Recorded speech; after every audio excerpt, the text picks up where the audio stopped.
This is one of the most important companies to the AI revolution, and we've seen the price do insanely well. But with its recent US exchange listing, there's some key information investors do not know. I'm going to break down the SK Hynix listing in this video and give you some ETFs you can utilize to employ some leverage, whether you are long or short this company. So much is packed into this video. If you guys are interested in learning more about big companies, about the AI revolution, don't forget to like this video and to subscribe. And now let's check it out. SK Hynix has grown to insane popularity because of the AI bottleneck in memory, and that is what SK Hynix manufactures. So if you think of it this way, NVIDIA creates the brain of something, the GPU, but SK Hynix is creating the memory, the processing capabilities of that same product. And we've seen memory absolutely spiking. There's tons of memory ETFs out now. We have KMEM by Curve. We have DRAM by Roundhill. Both of those hold SK Hynix. But now investors can invest in SK Hynix through something called an ADR. And I'm going to give you guys an example and break down what that is and why there's some risks that people don't seem to really be talking about. One of the main changes is the fact that this is already a listed company on Korean exchanges. That's different than a normal IPO in the US. This is not the same as SpaceX, not at all. And that's why the price has performed differently, but we are still buying these shares at a premium, which I will break down. But first, let's take a look at SK Hynix and see how this has been performing and if it really did blow up recently or if this is a company that was simply overlooked for a very long time. The price performance speaks for itself. This thing has rocketed. It was relatively lackluster until 2024, and then memory really started to pick up. So I want to reiterate why memory is booming. AI bottleneck. For those that don't know, the most recent NVIDIA chip that was announced, they're talking about it needing far more memory than they anticipated. And thus, there's more demand in memory. And all the companies that are specific to memory, Micron Technologies, SanDisk, SK Hynix, they've all been trying to increase production, but they simply can't produce it fast enough, right? I talked about this in another video. That is why Apple even said their new iPhone is going to be more expensive because they cannot get the memory they need to. So they are paying top dollar. Now, will this last forever? No, it won't. These will slow down. I guarantee it will slow down, and it simply just can't continue. At one point, this thing was up over 2,400% within just the last 3 years. Even the last 1 year at a peak, it was up nearly 900%. And we have seen a pullback on the month. It was up 36-ish%, dropped to being down 14% for quite a swing, 45% swing plus, and it is slightly rebounding now. But who knows? All I know is I don't think the AI bottleneck for memory is over yet. I think this will continue for a period of time until they're able to ramp up production. So let's now talk about the ADRs, how SK Hynix is able to trade on US exchanges. These are the main holdings for a lot of these memory ETFs. We have Samsung, we have SK Hynix, we have SanDisk, which is up the highest, and we have MU that's been trading pretty closely to SK Hynix. So an ADR, this is the American Depository Receipt. These trade in US dollars and it allows trading during US market hours. It settles through the US clearing systems and it allows Americans to buy foreign stocks without using international brokers, which is huge. This has allowed a lot of investors to purchase SK Hynix, and the actual IPO, what we've seen with SK Hynix on the US exchange, has been interesting. It was up about 40%, it pulled back about 13%, but this wasn't technically a normal company IPO like I discussed. It is not the same as SpaceX. So here's the most important part of this video.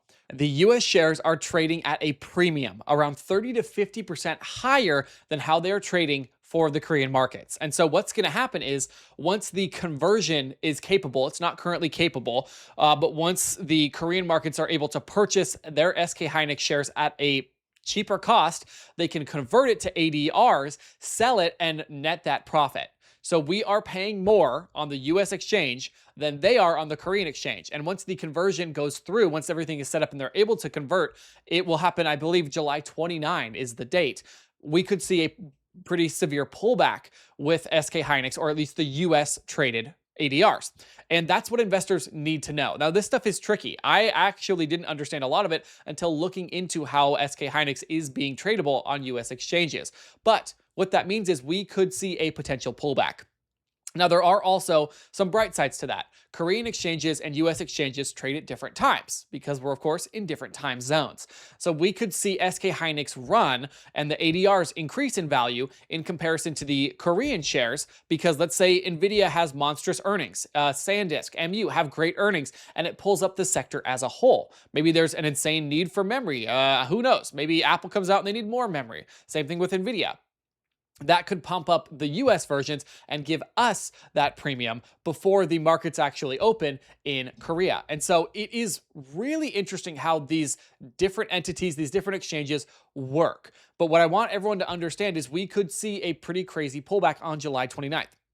I've never seen this happen before. So if you guys have experience in what this would mean, let me know because I am interested in trading SK Hynix or at least understanding it because I do own it with DRAM and I might even buy some KMEM, the curve version, for some exposure as well, because I think the AI bottleneck is not anywhere near over, but it is really inflated right now. And especially, I do not want to be purchasing shares at a premium in comparison to what they're trading at on the Korean market. So now I'm going to show you guys some tools that you can utilize, whether you're long on SK Hynix, short on SK Hynix, a bear, a bull. GraniteShares has some new ETFs that you can utilize, and it's going to be really interesting how this one plays out. Now, if you guys don't know, I am doing a leverage challenge where I'm utilizing the leverage GraniteShares ETFs. I'm going to hold Microsoft, probably some AMD, and see if I can outperform the market with their leverage suite, which has been going decently so far. I'm really close to locking in all of my positions, but I have to do a little bit more research. But now they have SKUU and SKDD, the 2x long and 2x short SK Hynix daily ETFs. And with what I spoke about earlier, if we do see that conversionary system go through and the Korean markets are trading SK Hynix at a much cheaper valuation, that would definitely saturate US markets and could cause a pullback, in which case SKDD, the 2x short, would run like crazy. And if you're long on SK Hynix and you want to buy in after that, or if you don't believe that's going to happen, you can get SKUU and it's the 2x long. So the way these works is SKUU is going to give you 200% of SK Hynix daily movement before fees and expenses. Expense ratio 1.5%, and SKDD is going to give you 200% of SK Hynix daily move, 200 negative, I should say. So inverse before fees and expenses, and it's a higher expense ratio of 2.2. These are very expensive. Leverage is expensive. It's just the way it works. You have to have more money, more expenses for the issuers, for GraniteShares in this case, to get that exposure that they need on top of all the trading fees tied in.